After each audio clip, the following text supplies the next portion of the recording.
नमस्कार, superfast news में आपका स्वागत है। खुद को अपने पिता का पुत्र साबित करने के लिए 30 साल से भटक रहा पीड़ित व्यक्ति। दबंगों ने पीड़ित व्यक्ति की जमीन पर कर लिया कब्जा, नहीं मिल रहा उसको उसका अधिकार।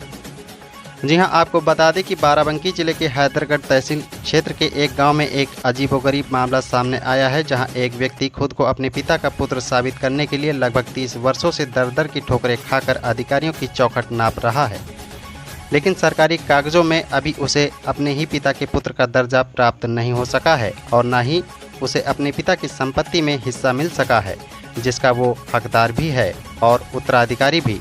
नतीजन पीड़ित व्यक्ति के चाचा और उनके पुत्रों ने जालसाजी करके उसके हिस्से की ज़मीन भी हड़प कर ली है और अब पीड़ित व्यक्ति अगर अपने घर जाता है उससे आमदा फौजदारी पर उतारू हो जाते हैं, जबकि वर्तमान व पूर्व ग्राम प्रधान सहित पूरा गाँव इस बात की गवाही दे रहा है कि वो अपने पिता का पुत्र है और उनका उत्तराधिकारी भी, लेकिन विपक्षियों की दबंगई व गुंडई के आगे किसी की नहीं चल पा रही है और पीड़ित व्यक्ति आज भी कागजों में खुद को अपने पिता का पुत्र साबित करने के लिए दर दर भटक रहा है। पूरा मामला तहसील क्षेत्र के सिमरी ग्राम पंचायत का है, जहां के डड़ाहा गांव के रहने वाले राम कैलाश विश्वकर्मा का कहना है कि जब वह महज 3 वर्ष के थे तो उनके पिताजी की मृत्यु हो गई थी, जिसके बाद उनके चाचाओं, बाबाओं व उनके लड़कों ने उन्हीं की मां सहित प्रताड़ित करके घर से भगा दिया था और उनके पिता की सारी संपत्ति अपने अधिकार में ले ली थी।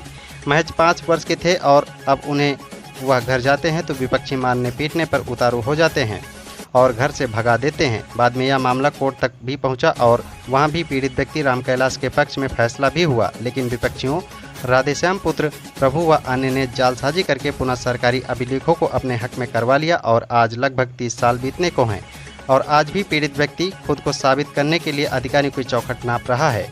वर्तमान में यह मामला उप जिलाधिकारी हैदरगढ़ की शरण में चल रहा है। अब देखना है कि पिता के पुत्र को उसका अधिकार एसडीएम साहब दिला पाते हैं या नहीं। सुपरफास्ट न्यूज के लिए देखिए जनपद बाराबंकी से जिला संवाददाता अनिल कुमार की रिपोर्ट। दादा अपना परिचय दीजिए, कहाँ के निवासी हैं आप? गढ़ा के निवासी हैं। बिहार के निवासी हैं। ग्राम पंचायत क्या है आपकी? सिमरी। यहाँ एक मामला बड़ा संज्ञान में आया है हम लोगों के कि जो शिव बालक थे यहाँ पर कोई, उनके पुत्र हैं राम कैलाश।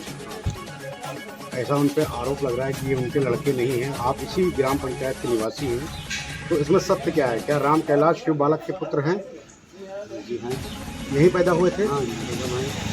हमारे सामने तो नहीं पैदा हुआ, लेकिन हम पार्टी से बड़े हैं। जब ये हाँ हमारे माता पिता जी बताते थे। अच्छा, आपके माता पिता जी ये बताते थे कि शिव बालक के लड़के हैं राम कैलाश, तो यहीं पर पैदा हुए थे इसी गाँव में। उनकी माता जी नहीं। अच्छा, जब शिव बालक खत्म हो गए, एक्सपायर हो गए थे, तब उनकी माता जी यहाँ से लेकर चले गए। ये कंफर्म है कि शिव बालक के पुत्र हैं राम कैलाश और यहीं पर पैदा हुए। ये परिचय दीजिए आपका। कहाँ के निवासी हैं? डेढ़ा के। अच्छा, इसी डेढ़ा में शिव बालक को जानते हैं आप? नहीं, नाम सुने। नाम सुना। अच्छा, उनके लड़के हैं राम कैलाश, हाँ। उन्हें जानते हैं? हाँ, उनको जानते हैं।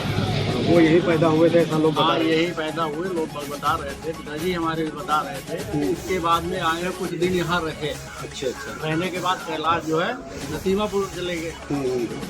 उसके बाद में उनकी औरत को मार पीट करके किए, डर की वजह से वो लोग यहाँ से चले गए। अच्छा, डर की वजह से। तो राम कैलाश की जो धर्म पत्नी है, जी उनको किन लोगों ने मारा था?